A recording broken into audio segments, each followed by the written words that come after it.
He was Neil Flanagan. Because he was Neil Flanagan. And this is the living legend. It meets the Alexander the Great, and he's going to be Alexander D. Great. Make sure.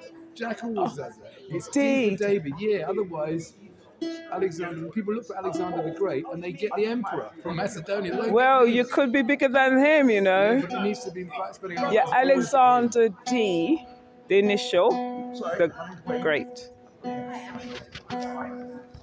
Amazing.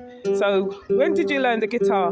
What I was age? taught my first two chords by a wonderful folk singer, friend of my parents, Yes. who taught me D and C, which are the chords for She Moved to the Fair. Oh. A wonderful old Irish folk song. Oh, And I had a good friend at school, my best friend at school, and he knew G and E minor. So between the two of us, we had four chords. And that's with that, brilliant. we could play almost any of the old 60s things. They were always just four chords, you know, Mr. Postman and those kind of things. So that's how it started. So, what's your favourite tune of all time? Oh God, of all time. I'll pin you down to top three. Well, my favourite piece of music of all time, might be surprising, is the St. Matthew Passion by J.S. Bach, because that is the most perfect work for me ever written. Amazing. But if we're talking pop songs, But no, I'm going for the classical. Okay, well, you got Bach. Bach is number one for me, without any shadow of a doubt. It's got to be J.S. Bach. And then put it this way, it's a bit unbalanced, because in my top 10, in no particular order, it's Bach, Handel, Mozart, Haydn, Beethoven, first five I can think of. Then probably, to be fair, Monteverdi. I love early music. See, Monteverdi for Italy. Yes. Debussy for France. Yes. It's a toss-up, but it's probably Stravinsky for Russian, but it might be Tchaikovsky. And then for Bohemian, maybe Brahms. So I'm afraid it's very Germo-centric. But the thing is, well, that's where it started from. Bach's creation, Haydn's creation, oh yes.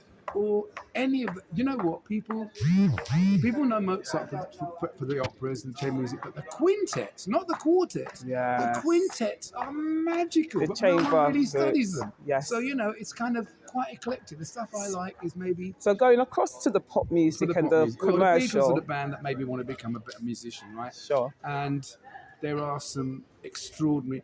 Funny enough, my favourite Beatles song of all is I Am the Walrus. Wow. Because Lennon realised that people expected him to write nonsense. And they looked for meaning in what he wrote. And there was no meaning. The lyrics. He realised he just put together a lot of non-meaning...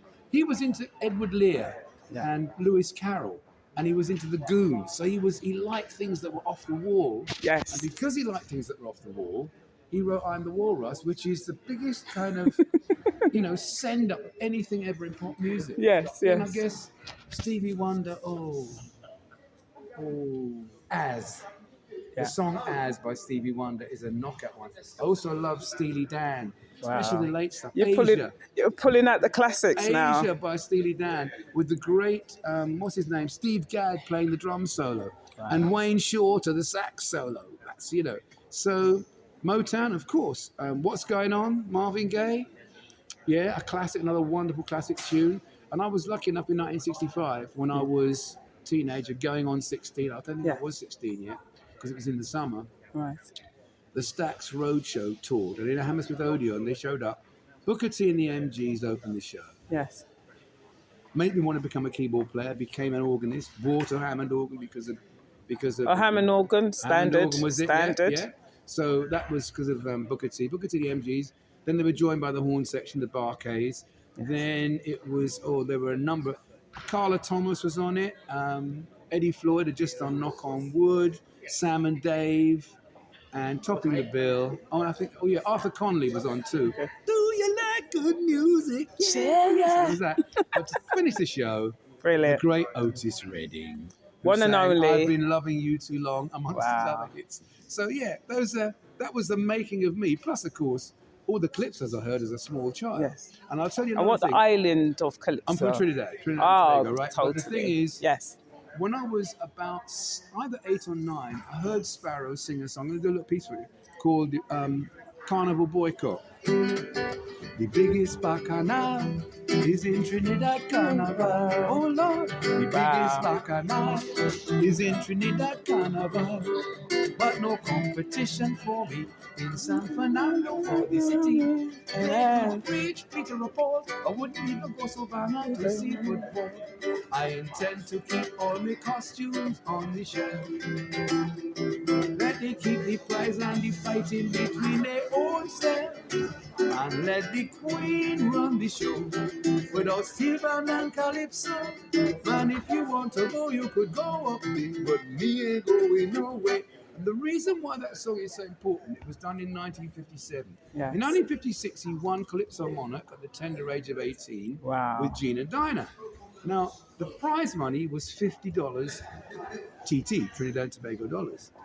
The Carnival Queen, who was obviously always a very pale-skinned or white girl, won $5,000 and a new No car. way. And he was so annoyed by that he boycotted the carnival. I'm not singing for $50.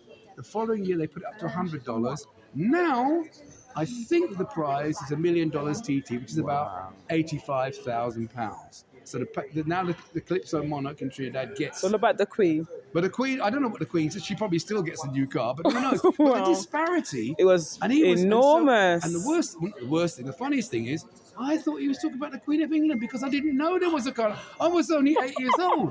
And I thought, amazing. Wow, this guy has such cheek. He's saying, let the Queen, the last verse goes, and let the Queen run the show. With she fridge and she radio. Man, if you want to go, you can go up there. Me ain't going nowhere. And I thought, my goodness me, but it wasn't the Queen of England. But I didn't know that at the time. And that was the formative event in my life that made me think, I'm going to become a protest singer. Brilliant. And that's what I do.